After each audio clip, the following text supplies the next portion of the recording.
प्रधानमंत्री मोदी जी का, Bharatiya Janata party president Shri Nadda ji का और यहाँ उपस्थित मंत्री जी का सबका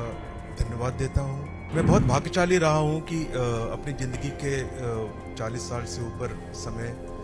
भारतीय वायुसेना में देश के लिए काम कर पाया और इस दौरान आई थिंक सबसे ज़्यादा स्वर्णिम समय वो रहा है जो कि पिछले मेरी सर्विस के अंत में 8-10 साल में आने वाले समय में हमारी सारी कैपेबिलिटीज़ में बहुत बड़ी इंडिजिनस कैपेबिलिटी आएगी। सबसे पहले मैं माननीय प्रधानमंत्री मोदी जी का, भारतीय जनता पार्टी प्रेसिडेंट श्री नड्डा जी का और यहाँ उपस्थित मंत्री जी का सबका धन्यवाद देता हूँ कि मुझे ये अवसर दिया कि मैं सदस्यता भारतीय जनता पार्टी की लूँ और फिर से एक बार राष्ट्र निर्माण में अपनी कंट्रीब्यूशन कर सकूँ। मैं बहुत भाग्यशाली रहा हूँ कि अपनी ज़िंदगी के 40 साल से ऊपर समय भारतीय वायुसेना में देश के लिए काम कर पाया।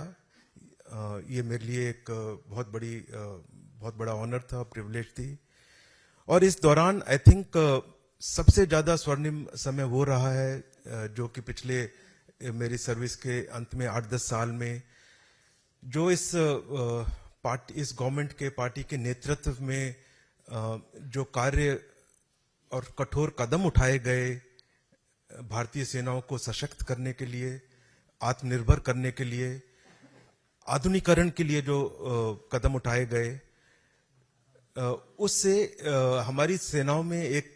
नया कैपेबिलिटी तो आई ही है बट एक नया आत्मविश्वास और आत्मनिर्भर बनने का जो एक क्रम शुरू हुआ है जो अब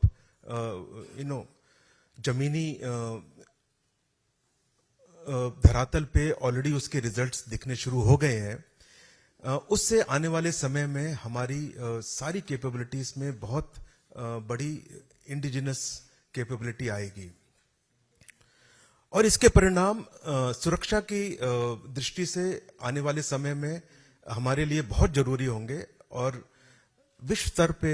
भारत को बहुत ऊंचा अगर चलना है तो सुरक्षा की दृष्टि से जो अब कदम उठाए जा रहे हैं वो हमारी